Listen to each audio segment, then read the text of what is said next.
اللہ کی قسم وفاقی شرعی عدالت کا جج بھی جہنم میں الٹا لٹکا ہوا ہوگا، میری تمنا ہے، اور یہ ہمارے وکیل بھی اور ہمارے ججز بھی، ہمارے حکمران بھی اور وہ علماء بھی جو اس عدالتی خلا پہ خاموش ہیں، آواز نہیں اٹھا رہے، میری تمنا ہے، کیونکہ ان لوگوں نے اتنا بڑا ظلم کیا ہماری فیملی سسٹم کو ڈسٹرائے کرنے میں، ہمارے فیملی سسٹم کو توڑنے میں، girl friend boy friend system کو پروموٹ کرنے میں اس خلا کے ذریعے۔ میں اللہ کے سامنے کہہ دوں گا، اے اللہ میری جو ذمہ داری تھی، میں نے حکومت کے خوف کے بغیر، جیل کچہری اور توہین عدالت کے خوف کے اس قانون کے سے نہیں ڈرا، میں نے جو حق تھا وہ ممبر پہ کھل کے بیان کر دیا، میری ذمہ داری پوری ہو گئی، اے اللہ میں بری ہوں۔ اب اگر کوئی مولوی اس پہ خاموشی اختیار کرتا ہے، کوئی جج اس خلا کو صحیح قرار دیتا ہے، کوئی مولوی اہل حدیثوں میں بعض مولوی ایسا کر رہے ہیں کہ یہ خلا ٹھیک ہے، یہ سارے جہنم میں الٹے لٹکے ہوئے ہوں گے، سارے الٹے، کیونکہ یہ زنا کو پروموٹ کر رہے ہیں، خاندانی نظام کو توڑ رہے ہیں۔ یہ مجھے ایک بات بتاؤ، آپ کو پتا ہو کہ میری بیوی کو ہر وقت یہ رائٹ ہے جب چاہے عدالت سے کھلا لے لے، آپ اس کو بیوی کیوں بنائے گا؟ پھر وہ بیوی کس بات کی ہے؟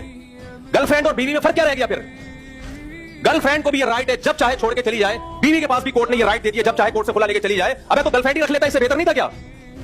ان حرام خوروں کو اتنی بڑی زمینی حقیقت سمجھ میں نہیں آ رہی ہے، اور پھر ہمیں سمجھاتے ہیں حدیث بخاری کی، قرآن کی، تو تم قرآن حدیث ہم تم سے زیادہ سمجھتے ہیں۔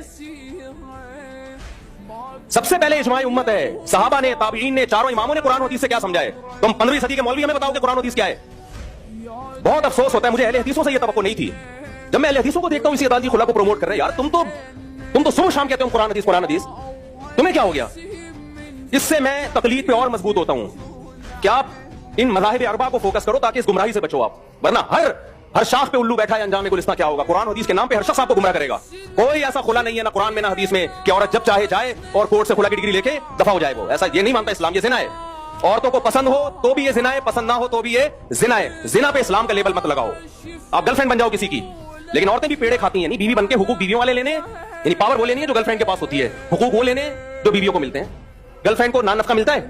بولو نا، نہیں۔ گرل فرینڈ کا بچہ حلالی ہوتا ہے حرامی ہوتا ہے؟ حرام کا بچہ ہوتا ہے وہ۔ گرل فرینڈ کا سسرال سے کوئی تعلق ہوتا ہے؟ وراثت ملتی ہے؟ نہیں۔ لیکن ایک پاور گرل فرینڈ کے پاس ہوتی ہے، جب چاہے بریک اپ کر لے۔